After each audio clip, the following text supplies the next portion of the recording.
Ёсць дата і гадзіна. Польша афіцыйна праінфармавала дзяржаўны мытны камітэт Беларусі аб планаваным адкрыцці памежных пераходаў Баброўнікі і Кузніца Беластоцкая.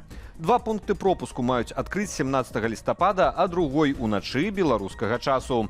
Мытныя органы Беларусі заявілі пра поўную гатовасць са свайго боку.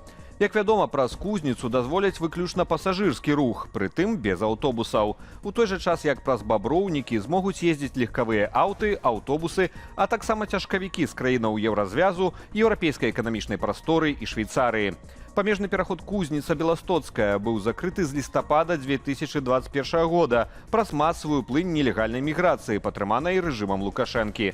Баброўнікі закрылі ў лютым 2023-га, адразу пасля вынясення палітычнага прысуду журналісту і дзеячу польскай меншасці Анджэю Пачобуту. Варшава пайшла на саступкі ў пытанні мяжы, ведаючы, што іншы бок зробіць тое самае. Пра гэта ў эфіры студыі Белсат заявіў Юрый Дракахруст, каментуючы магчымасць вызвалення некаторых палітвязняў, у тым ліку Анджэя Пачобута. Паводле палітычнага аглядальніка Радыё Свабода, Расія не будзе спрабаваць сарваць адкрыццё пунктаў пропуску на беларуска-польскай мяжы. Москва в пэўным сэнсе зацікаўлена в такой формуле, што Літва працягвае закрыццё мяжы, не адкрывае мяжу, а Польша адкрывае. Атрымліваецца некае сутыкненне лбамі. Оно бы было яшчэ больш яскравым, калі б Польша адкрыла межы напрыканцы кастрычніка, як і меркавала. А Літва менавіта тады і закрыла. Ну тады это сутыкненне было вельмі таким выразным. Зараз оно будзе менш выразным, но тым не менш оно все равно будзе. Так что Москва в этом абсолютно зацікаўленая. Вось. Что тычыцца нейкіх іншых, так бы мовіць, там рук Вашингтона, там ці каго заокеанская.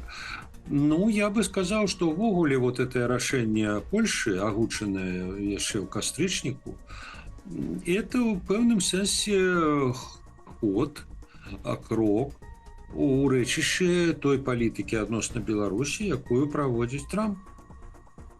Лукашэнкаўцы гатовыя дапамагаць іншым рэжымам змагацца з пратэстамі. Прынамсі, дзяліцца досведам. Пра гэта заявіла былая прэс-сакратарка МУС, а цяпер кіраўніца партыі «Белая Русь» Вольга Чамаданова. Дэкларацыя прагучала ў расійскім Сочы падчас паседжання камітэту руху за свабоду нацыяў.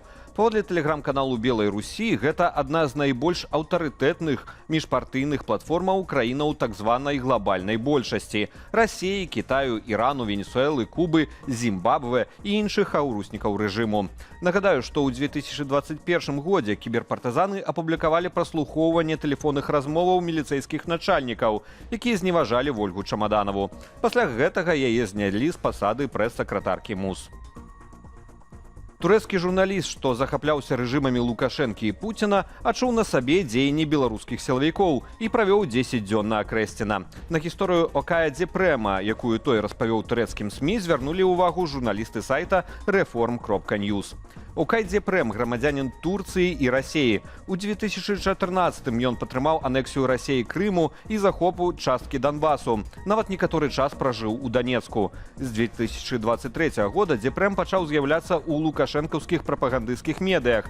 Даваў інтэрв'ю Рыгору Азаронку і Ксеніі Лебедзевай. Атрымаў узнагароду імя Эміля Чэчкі. Працаваў на так званых выбарах прэзідэнта сёлета ў студзені. Выглядае, што свой апошні візіт у Менск сёлета ў верасні Дзепрэм запомніць надоўга. У першы ж дзень да яго на здымную кватэру завіталі сілавікі. Турка затрымалі без тлумачэння прычынаў, спрабавалі збіць, абражалі Турцыю. У пастарунку ён назіраў беззаконне і гвалт у дачыненні іншых затрыманых. Пасля скаргі на дзеянні міліцыі Дзепрэма затрымалі паўторна, ужо супрацоўнікі дэпартаменту па грамадзянству і міграцыі, і змясцілі на 10 сотняў у ізалятар на вуліцы Акрэсціна. Умовы там турак апісвае як, цытата, «адсталыя, прымітыўныя і жудасныя». Праз 10 дзён журналіста дэпартавалі на радзіму за ўласны кошт. Пасля ўсяго таго, што адбылося і рэакцыі многіх журналістаў і СМІ ў Расіі, я трохі ахаладзеў да месцаў, дзе я жыў шмат гадоў. Шчыра кажучы, мне цяпер трэба крыху прыйсці ў сябе. У Шклове разграмілі аўтобусны прыпынак з фотаздымкамі з радзімы Лукашэнкі. Прыпынак каля мясцовага цэнтру гігіены і эпідэміялогіі быў аздоблены пейзажамі Трафімавай крыніцы каля аграгарадку Александрыя. Менавіта на афармленне прыпынку і былі скіраваныя дзеянні невядомых. Трафімова крыніца – важны элемент міфалагізацыі біяграфіі Лукашэнкі. Сцвярджаецца, што крыніцу адшукаў у лесе ягоны дзед Трафім. Маўляў, маленькі будучы узурпатар любіў там бавіць час, а калі з'ехаў з родных мясцінаў, крыніца прыйшла ў заняпад. І ўжо будучы кіраўніком дзяржавы, Лукашенка даў загад аднавіць гэтае месца. У вёсцы Слабодка Астравецкага раёну знік помнік паўстанцам Каліноўскага. Супраць манументу змагаліся прарасійскія актывісты. Пра знікненне паведамляе тэлеграм-канал «Спадчына».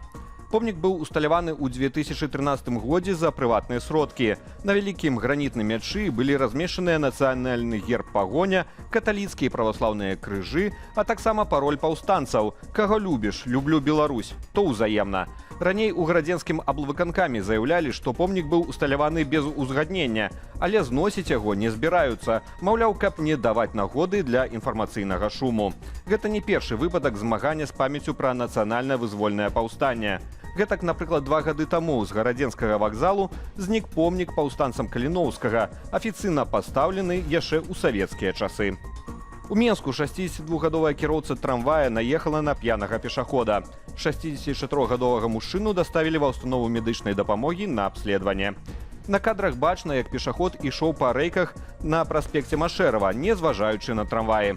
Публікуючы відэа, ДАІ нагадала пра неабходнасць насіць светлаадбіўныя элементы на вопратцы ў цёмны час содняў, а таксама пра агульнае выкананне правілаў дарожнага руху. Рэзкае пахаладанне і першы снег чакаюць беларусаў на гэтых выходных. Ападкі ў выглядзе мокрага снегу сёння раніцаю ўжо назіралі жыхары паўночных рэгіёнаў краіны. У нядзелю снег і маразы чакаюцца ўжо на ўсёй тэрыторыі Беларусі. Найхаладней будзе на Віцебшчыне. Ноччу тэмпература паветра складзе да 5 градусаў марозу. На гэтым завяршаем нашае выданне. Больш падрабязная інфармацыйная карціна дня ў маіх калегаў у вечаровым аб'ектыве а 20-й па Менску.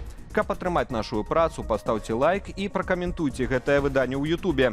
А таксама падпісвайцеся на нашы ютуб-каналы ды сацыяльныя сеткі Белсату. Але дбайце пра ўласную лічбавую бяспеку. Беражыце сябе і заставайцеся з Белсатам.